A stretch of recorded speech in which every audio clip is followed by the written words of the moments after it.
Selamat malam, salam budaya, rahayu, rahayu, rahayu.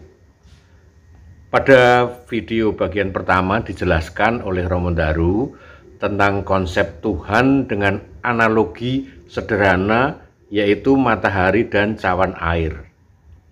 Ada hal yang menarik untuk dikaji lebih dalam lagi, bahwa pencarian Tuhan oleh manusia adalah merupakan suatu kesadaran kolektif di mana manusia dilahirkan, atau merupakan suatu kuriositas tentang ketuhanan dari setiap manusia. Leluhur kita sudah merenungkan tentang apa yang membentuk fisik manusia dengan abstraksi spiritualnya, di mana Romo Daru menjelaskan adanya sorot atau aura keilahian pada diri manusia, karena ketika bayi lahir dibarengi oleh air ketuban, ari-ari, puser, dan darah atau getih, ya. Hal itu menjadi analog dengan aura yang dijelaskan sebagai aura atau sorot putih adalah menggambarkan nafas kita, sorot merah dari darah, sorot kuning dari tulang dan sumsum, sorot hitam dari daging dan kulit.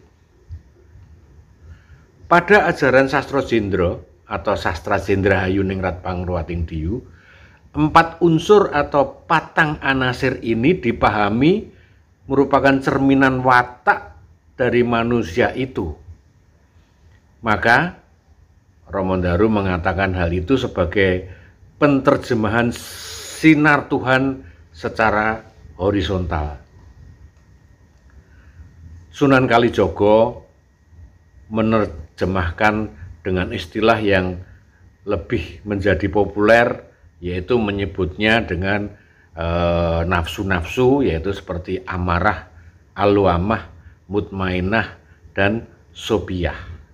Yang sebenarnya di abad 10 sudah ditemukan catatan tentang hal itu.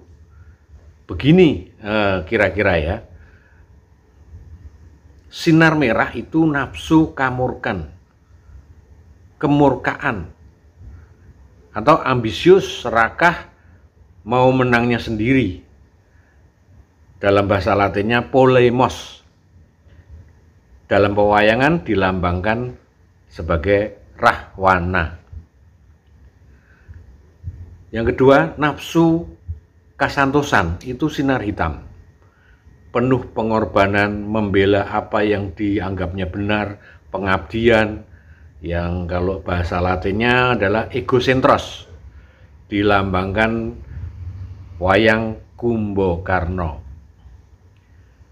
Nafsu berahi atau kesengseman, ya, kasengseman itu digambarkan sebagai sorot kuning atau sinar kuning, kecenderungan pada hal-hal yang seksual, birahi, kekayaan duniawi, atau eros kalau dalam bahasa Latin, dilambangkan dengan wayang Sarpakenaka.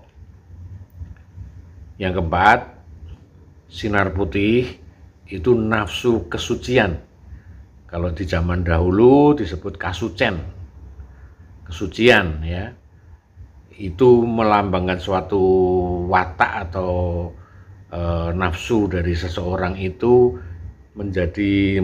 ingin menjadi arif bijaksana, cenderung memantulkan kebenaran Tuhan, kehidupan religius. Maka dalam bahasa Latinnya ya religios, dilambangkan wayang Wibisana. Selain urian yang bersifat fisikal, maka sedulur papat kalimo pancer yang merupakan media kelahiran bayi itu diperingatin dengan membuat sesaji kecil, intuk-intuk itu tumpang-tumpang kecil, ya, telur sebagai simbol wiji dadi atau benih yang bisa jadi, ya. Kemudian juga sesaji lainnya, yaitu pada saat hari kelahirannya dalam hari Jawa atau disebut weton, ya. Ada pula yang saat menyambut hari weton atau kelahirannya itu dengan mandi kungkum atau meditasi kungkum, ya, berendam di air, ya. Itu pada waktu hari wetonnya malam, ya, atau puasa mutih dan lain-lainnya. Itu bermacam-macam cara orang Jawa untuk memperingati wetonnya.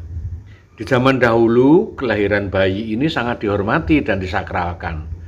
Ari-ari dan perangkat lainnya yang keluar dari ibunya, ya, itu dikemas dalam kendil, istilah bahasa Jawanya, yaitu tempat dari tanah liat, kemudian ditanam di tanah, di dalam tanah, dipasangin payung kecil, dilindungin, dipayungin, ya. Kemudian ada lentera yang menyala sepanjang 35 hari atau 1 bulan Jawa, ya. Kemudian sedulur papat kalimo pancer kang lahir bareng sadina tunggal karo ragaku metu saka guwa garbaning biyungku. Nah, kelahiran melalui ibu juga dihayati sebagai papan atau media yang menghadirkan kita sebagai manusia. Maka ibu sebagai perantara Tuhan yang dipahami pula oleh orang Jawa sebagai bumi pertiwi. Ibu bumi pertiwi. Oleh sebab itu, orang Jawa melakukan ritual pada saat panenan atau keadaan mensyukuri sesuatu, suatu keberkahan dengan mengadakan sedekah bumi. Nah, ini video kemarin sudah disebutkan sedekah bumi. Sedekah bumi masih dilaksanakan dan tidak punah sampai saat ini, terutama di desa-desa pertanian di Jawa, ya. Nah, kemudian kita lanjutkan dengan menyimak video Romo Ndaru sambungan dari video yang kemarin. Monggo, silahkan. Bahkan tidak hanya manusia saja yang dihidupi, tumbuh-tumbuhan pun juga dihidupin oleh bumi, dan tumbuh-tumbuhan pun menghasilkan juga sesuatu yang bisa dimakan oleh manusia. Maka masyarakat Jawa tetap mengadakan suatu ritual itu dengan mengadakan sedekah bumi.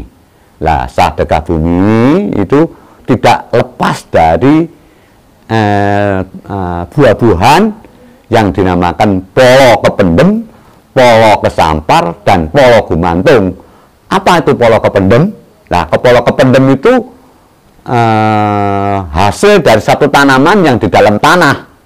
Misalnya ada singkong, ada ketela rambat, ada bengkoang, ada wortel, atau rempah-rempah, misalnya ada lengkoas, ada kunyit, ada dan sebagainya yang tumbuhnya itu atau berbuahnya atau umbi-umbian itu ada di dalam tanah, dinamakan polo kependem.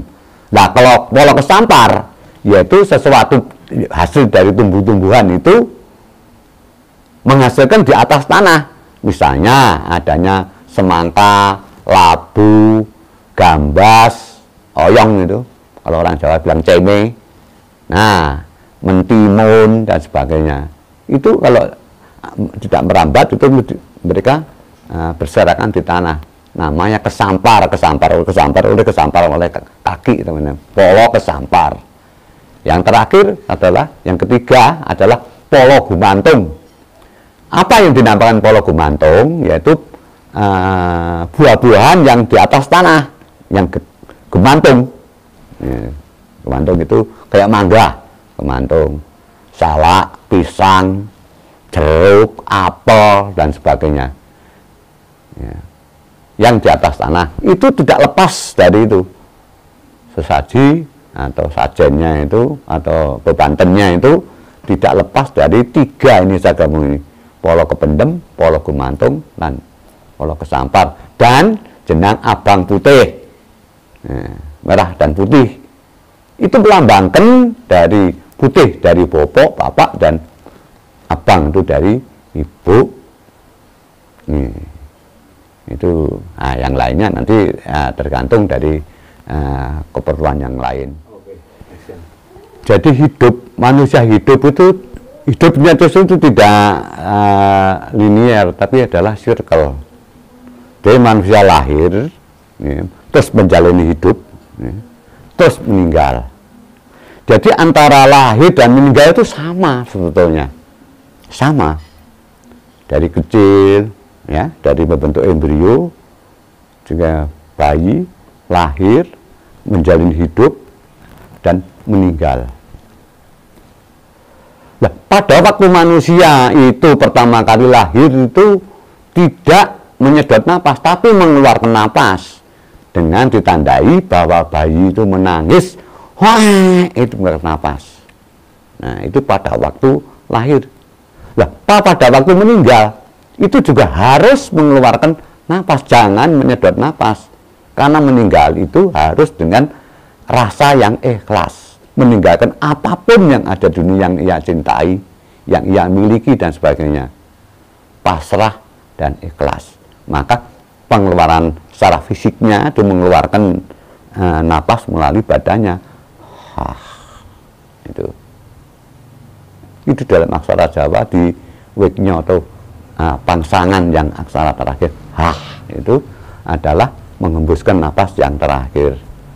Ya, kemana larinya? Ya itu tadi, seperti lahir pada asalnya seperti kayak matahari dan ini cawan kecil tadi menurut kembali lagi pada satu garis ke atas kepada Tuhan lagi, tidak melincang-lincang lagi, itu mantel sak sodolanang umpamane kepada yang maha kuasa kembali. Jalan itu melalui ke situ langsung. Nah, itu.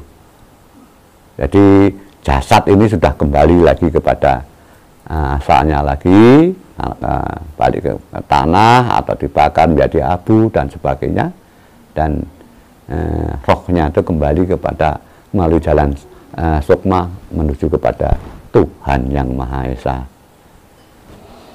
Nah, di situ.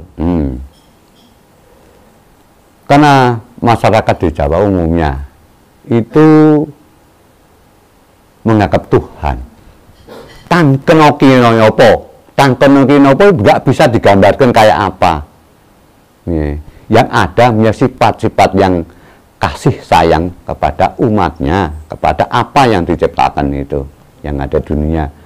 Nah, apapun yang ada di dunia ini merupakan tangan-tangan Tuhan. Tangan-tangan Tuhan cuma aja.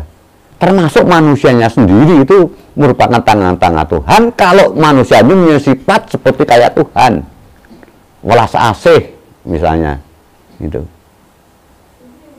Nah, adanya angin, adanya gunung berapi, adanya lautan dan sebagainya, alam semesta ini adalah merupakan tangan-tangan Tuhan.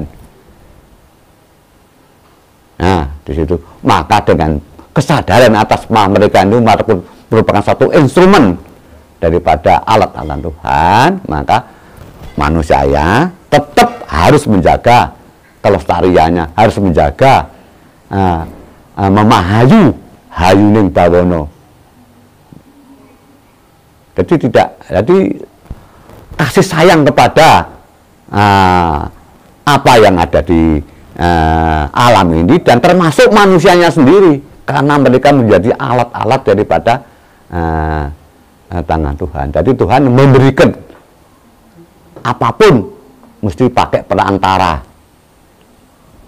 Ya, perantara semua. Manusia pun pakai perantara. Apa perantaranya? Bapak dan ibu. Bopo kang minangka dadi lelantaran, biung kang minangka dadi papan. Jadi bapak itu sebagai perantara, ibu sebagai tempat. Nah, kasih sayang Tuhan melalui pohon-pohonan. Pohonnya bisa berbuah dimakan oleh manusia. Padi bisa berbuah, tidak ada kasih sayang, tidak akan berbuah semua. Nah, ini. Jadi kasih sayang itu di dalam alam ini Dan alam ini merupakan satu instrumen semua melaksanakan daripada kasih sayang Tuhan itu kepada manusia ini. Maka memayu hayu yang bawah itu adalah wajib.